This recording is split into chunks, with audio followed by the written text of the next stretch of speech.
अस्सलाम वालेकुम वरहमतुल्लाहि वबरकातुहू। क्वेश्चन आंसर सेशन की तरफ मूव करते हैं for psychological support for families with cystic fibrosis. पहला जो क्वेश्चन है दैट वो एक सीएफ मदर ने अपने हवाले से पूछा है कि उनके दो बच्चे हैं और उन दोनों को ही स्पेशल नीड्स हैं। एक बच्चा सीएफ है और दूसरा नॉन सीएफ है, तो पूछना चाहती हैं कि किस तरह से स्ट्रेस को डील कर सकती हैं जो इन दोनों की देखभाल करते हुए फेस करती हैं। It's a very nice question. So I would suggest that if it's just the mother who's taking care of the child, I would suggest कि ये जो हैं अपने जो भी दूसरे caregivers हैं उनके साथ actually responsibilities share करें, because it's not easy for one person to take in everything. दूसरा स्ट्रेस के हवाले से मैं ये भी सजेस्ट कर सकती हूँ कि दोनों के लिए जो है शेड्यूलिंग करें, एक डेली रूटीन और डेली शेड्यूल बनाएं जिसमें ये जैसे अगर जैसे कोई चीज़ है जो दोनों ने आप एक साथ करनी होती है तो वो दोनों को वो एक साथ करा सकती हैं। और तीसरा मैं ये सजेस्ट करूँगी कि it would be better for her if she starts talking और sharing her problems with others. At least दिन में 5 या 10 मिनट जो है, जो मैंने माइंडफुलनेस या डीप ब्रीथिंग के बारे में बताया था, वो दिन में एटलीस्ट 5 या 10 मिनट्स के साथ शुरू करें, so that is very helpful. So it's a very difficult situation taking care of two kids with special needs. It's not easy, but these are certain things that she can actually apply in her daily life, and this would help her. And maybe, like, every week taking out at least 1 hour for herself, just where it's just her and like she can do something that she really enjoys, and where the kids are not involved and the kids are not there. Very right, ठीक है जी, thank you very much. Next question जो था वो ये है कि CF बच्चों को नॉर्मल बच्चों से डेफिनेटली उनकी निस्बत ज्यादा अटेंशन की जरूरत होती है, जैसे आपने अपने प्रेजेंटेशन में बात की, जिसकी वजह से जो नॉर्मल बच्चे हैं वो नेग्लेक्टेड फील करते हैं। ऐसी सूरत में यानी नॉन सीएफ बच्चों के साइकोलॉजिकल इश्यूज हो सकते हैं, और अगर हो सकते हैं या उनको किस तरह से प्रिवेंट किया जा सकता है? तो जैसे मैंने प्रेजेंटेशन में बताया कि जो नॉन सीएफ बच्चे होते हैं, जो सिबलिंग्स होते हैं, उनको साइकोलॉजिकल इश्यूज हो सकते हैं क्योंकि उन लोग को निग्लेक्ट का होता है कि like parents are paying more attention to the sibling with CF than they are to them. तो जिसकी वजह से एंगर आ सकता है, एग्रेशन जो होता है जिसमें फिजिकल वायलेंस होता है, वो चीज़ शुरू हो सकती है, एंजाइटी आ सकती है, गिल्टी वाली फीलिंग्स आ सकती हैं। ये सारी चीज़ें पहले डिस्कस की हुई हैं। तो ये वाले इश्यूज तो ये बच्चे जो है वो फेस कर सकते हैं, और प्रिवेंशन ये हो सकती है कि पेरेंट्स उनको भी तवज्जो दें, रोज़ाना एटलीस्ट 1 घंटा इन बच्चों के साथ निकालें जिसमें ये अपने बच्चों के साथ उनकी फीलिंग्स और थॉट्स वगैरह के बारे में बात कर सकें, और उनको जो है उनको भी इन्वॉल्व करें बच्चों की देखभाल में, ताकि उनको भी लगे कि oh we have done something. तो सही और बात है, अगर और बहुत अच्छे दोनों ही पॉइंट्स बहुत अच्छे आपने बताए कि बच्चों को इन्वॉल्व करें। दूसरा ये जो आपने कहा कि उन जैसे आपने प्रेजेंटेशन में बात की कि वो उनको ये फील कराया जाए कि उनके ऐसा फील करना नॉर्मल है, ऐसी कोई जी अनहोनी बात नहीं है कि वो गिल्टी फील करना शुरू कर दें उसको लेके। ठीक है जी, नेक्स्ट क्वेश्चन ये था कि जिस तरह सीएफ किस को बार बार रिपीटेड हॉस्पिटलाइजेशन होती हैं और डिमांडिंग ट्रीटमेंट्स की वजह से समटाइम्स दे गॉट इरिटेबल और क्रैंकी हो जाते हैं, तो इसमें डेफिनेटली पेरेंट्स अमूमन ये कहते हैं कि बच्चे को ज्यादा पैम्पर कर रहे होते हैं, तो क्या ऐसा करना दुरुस्त है? और क्या इटसेल्फ ऐसा करने की वजह से तो बच्चे को कोई साइकोलॉजिकल इश्यूज नहीं हो जाएंगे? I know, like multiple treatments की वजह से इनको हॉस्पिटलाइज होना होता है, बट बच्चों को जो है हमें स्ट्रॉन्ग बनाना होता है। जो पैम्परिंग होती है उसमें ये कर रहे होते हैं, like even if the child is screaming और even if the child is yelling, एक लिमिट तक बच्चे कर सकते हैं, पर like usually the parents are okay if they doing it मोर।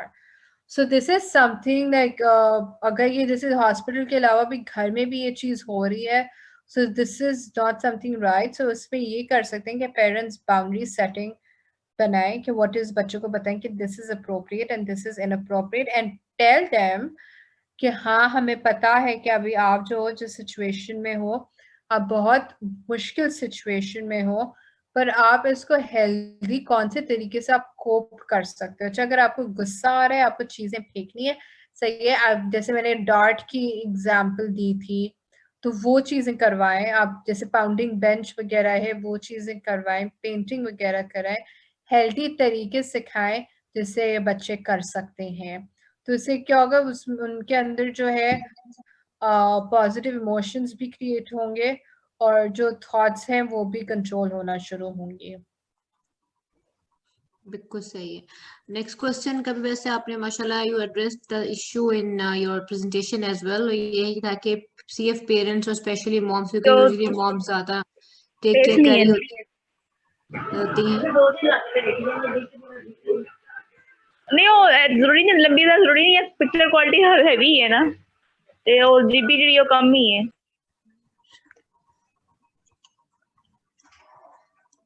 जी ये क्वेश्चन था कि सीएफ पेरेंट्स स्पेशली मदर्स के लिए कुछ ऐसी टिप्स शेयर कर दें कि जो उन्हें अपना टेम्पर कंट्रोल करने और प्लेजेंट और खुशगवार मूड में रहने के लिए हेल्पफुल हो सकें।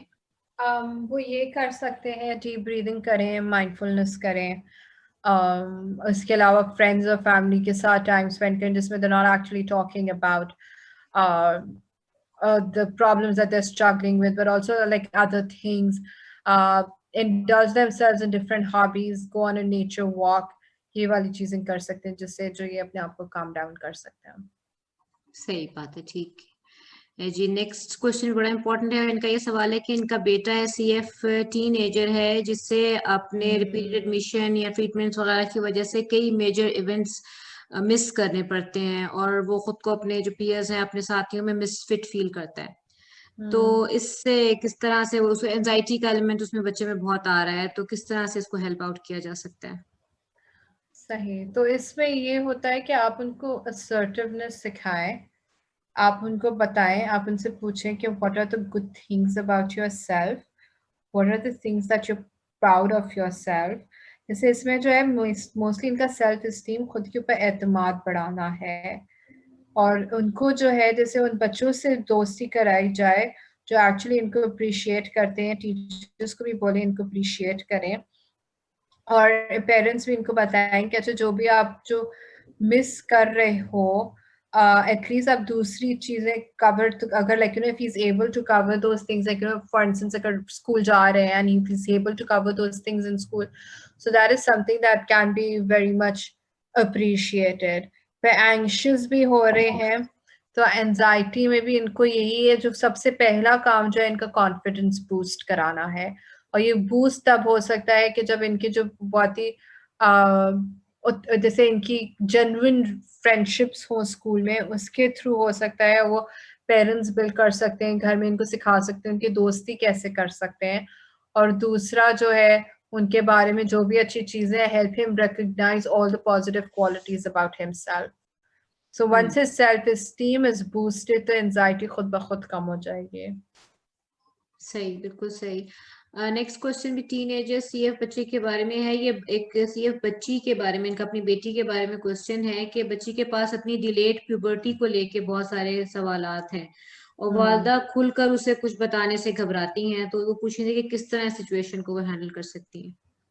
तो वो पहले वालदा, बिकॉज वो घबरा रही हैं, तो वो पहले पूछे कि अच्छा what are the things that her child is expecting, कि मतलब उनकी बच्ची को क्या लगता है कि उनके साथ क्या क्या प्रॉब्लम है। तो फिर क्योंकि वो बच्ची को लगता है कि उसके साथ ये प्रॉब्लम्स हैं, तो वो एक एक प्रॉब्लम को उठाएं और फिर उसको एड्रेस करें वन बाय वन। तो फिर ज्यादा क्लैरिफिकेशन, उनको भी क्लैरिफिकेशन उनकी साइड से भी हो जाएगी, बच्ची को भी उनकी साइड से क्लैरिफिकेशन हो जाएगी।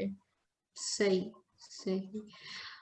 लेकिन क्लैरिफिकेशन दें जरूर वैसे, क्योंकि ये बच्ची तो बताने में, मैं इनको जानती हूँ, तो बच्ची तो बता रही है लेकिन मदर खुद उसको कुछ एक्सप्लेन नहीं कर पा रही है।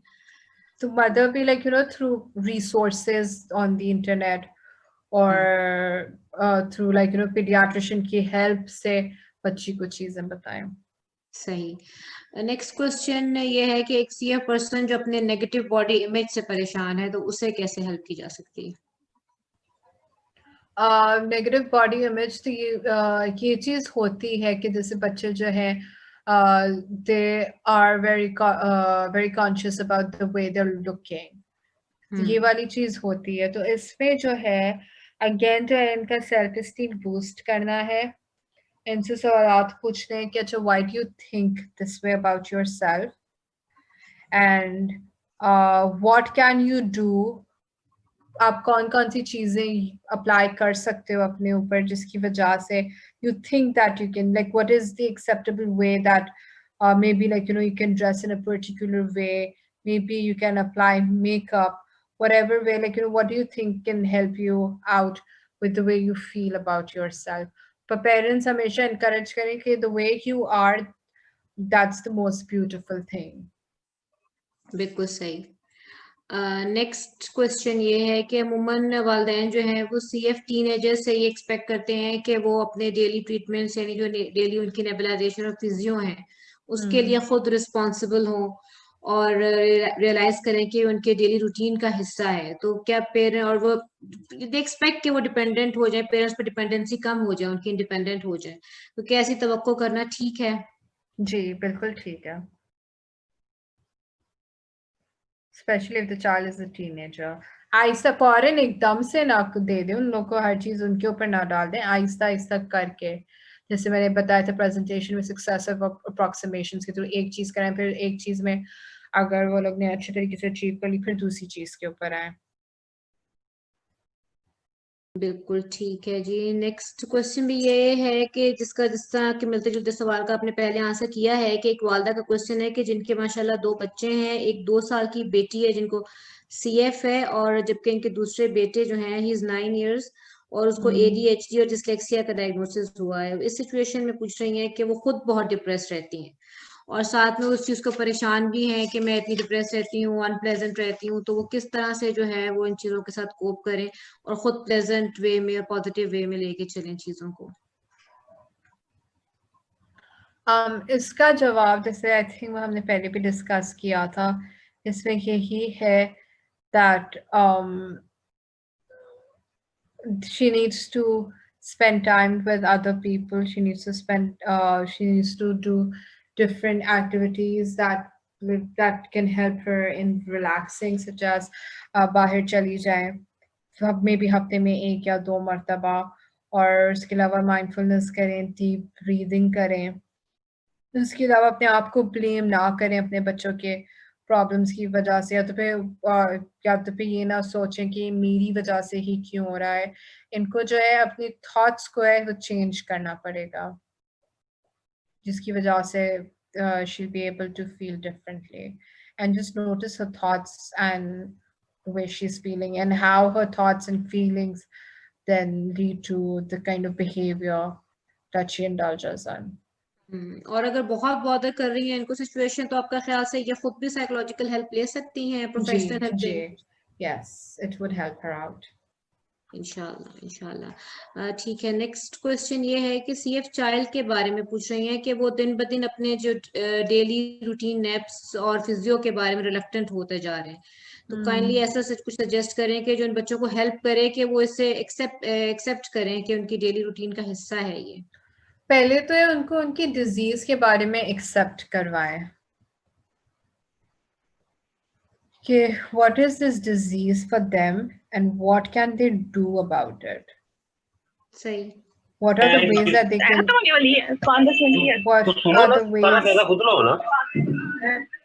what are the ways that they can cope up with, और इसके अलावा मोटिवेशनल इंटरव्यूइंग जो मैंने बताया था, प्रॉब्लम सॉल्विंग किस तरीके से होती है, writing the pros and cons and then selecting the best solution, उस तरीके से करवाएं चीजें।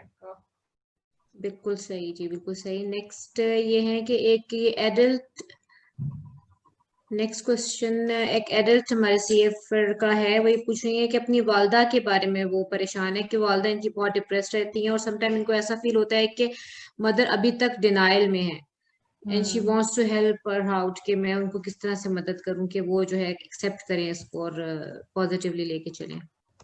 So this actually depends on what the mother thinks, and वो अगर इनको जैसे मदर को अगर CF के बारे में पूरी इंफॉर्मेशन नहीं पता है, तो जो है जो जिन्होंने आपको एक क्वेश्चन भेजा है वो एक्चुअली डिस्कस करें कि what CF is actually, इसका प्रोग्नोसिस वगैरह क्या है, और फिर उनको बताएं कि फिर आप उनसे बात करें कि जैसे वो फील क्या करती हैं, क्या हो जाएगा, और फिर ये अपनी राय जो भी ये महसूस करते हैं वो उनके साथ शेयर करें.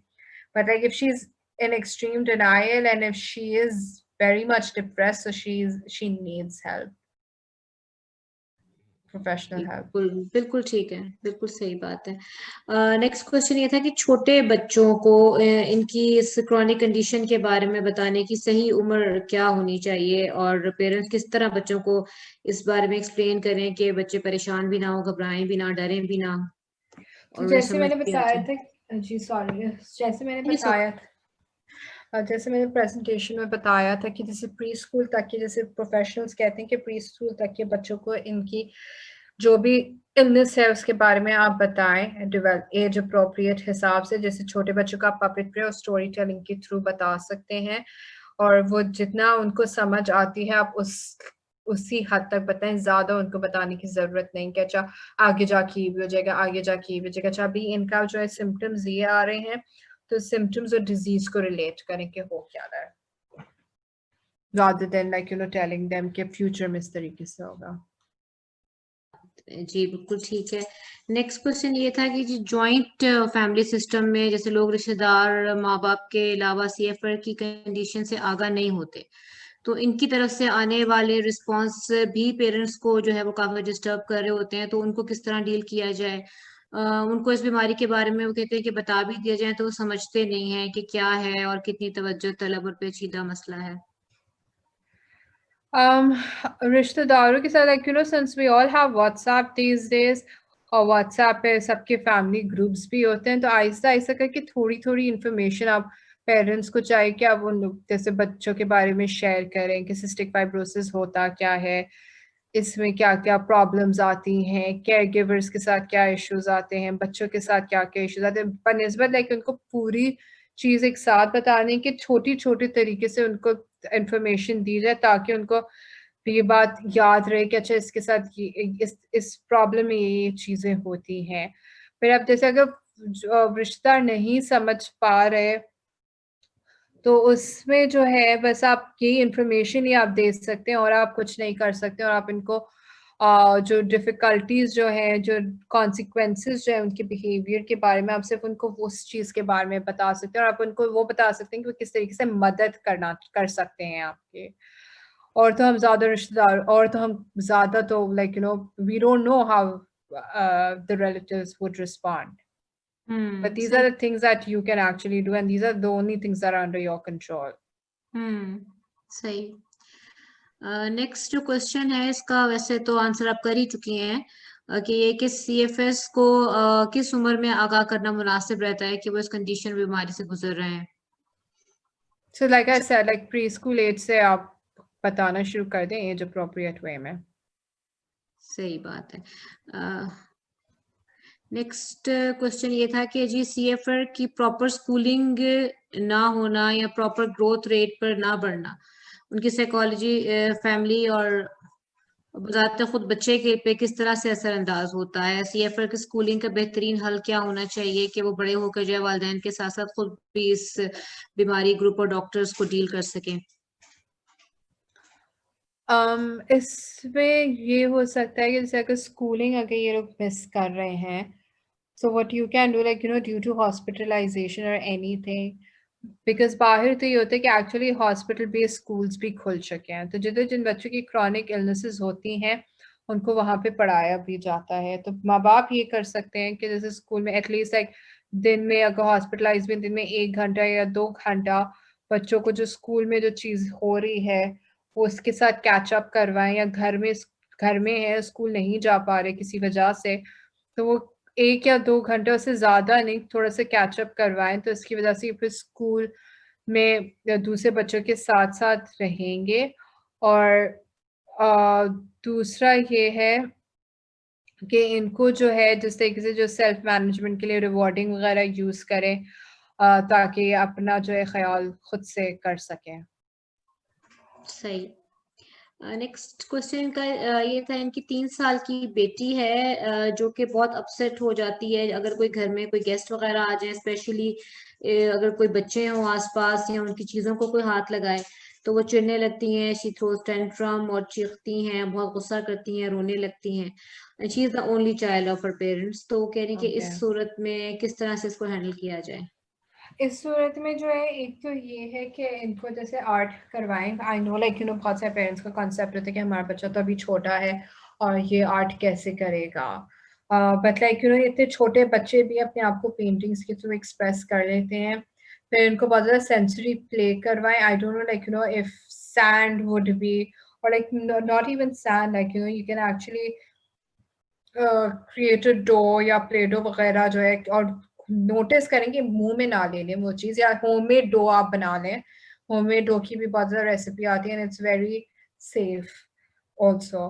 तो ये सेंसरी एक्टिविटीज़ इनको करवाएं। रनिंग, अगर ये भाग सकती हैं थोड़ा सा तो इनको थोड़ा सा भगवाएं। बॉल वगैरह थ्रो कर सकती हैं वो वाला करवाएं जिसमें ये अपनी नेगेटिव एनर्जी एक्सर्ट करें।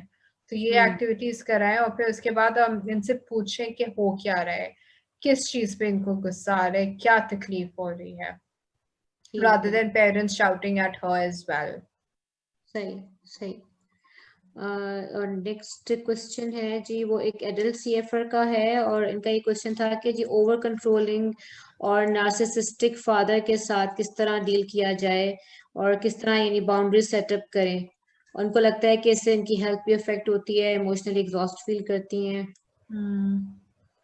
तो इसमें ये कर सकते हैं कि ये अपने अब्बू को बता दें, अच्छा ये मेरा शेड्यूल है, इसमें मैं जैसे ऑब्वियसली अगर वो बहुत ज़्यादा कंट्रोल कर रहे हैं तो what I can assume is that like probably he's controlling, he wants to know if he is taking the medications at the right time or if he's taking the therapies at the right time or not.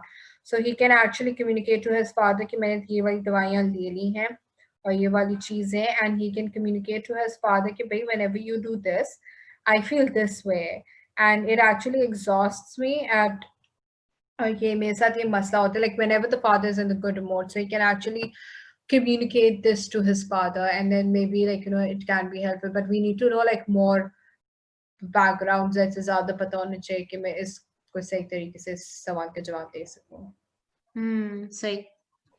ठीक है, last question जो है वो ये है कि क्या CF mother जो है can she use ABA intervention method for behaviour management? Yes, she can. That would be an amazing strategy, just successive approximations and positive reinforcement, and this all comes under ABA. All right. Thank you very much. Thank you very much. माशाल्लाह, very nicely covered. अगर मैं एक दो comment कर सकूं तो mind तो नहीं करेंगे please? Sure. Obviously ये जो बच्चे हैं from पैदाइश to puberty, they go through lot of stages, और उसके period के दौरान they go through some infections, complications, school changes, friend changes.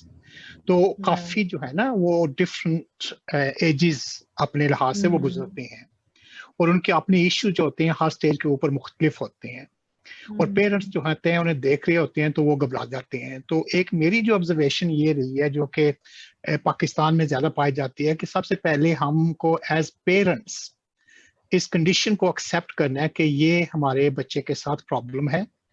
दूसरा ये कि ये हमारी अपनी गलती नहीं है, जो कि मैंने सबसे पहले अपना जो लेक्चर किया था ना कि व्हाट इज सिस्टिक फाइब्रोसिस, उसमें कहा था कि जो सेल्फ गिल्ट वाली बात है ना कि अपने आप को ब्लेम करने के हिसाब से वो नहीं लेना है, लेकिन जो कुछ है उसके साथ हमने कोप करना है, तो हमने एक्सेप्ट करना है। कई पेरेंट्स ऐसे हैं कि खुद वो एक्सेप्ट नहीं कर रहे हैं कि ये क्या चीज़ है, ट्रीटमेंट एक्सेप्ट नहीं कर रहे हैं, उनकी प्रॉब्लम जो है एक्सेप्ट नहीं कर रहे हैं, एडहियरेंस टू ट्रीटमेंट जो है वो प्रॉब्लम्स हो रही हैं।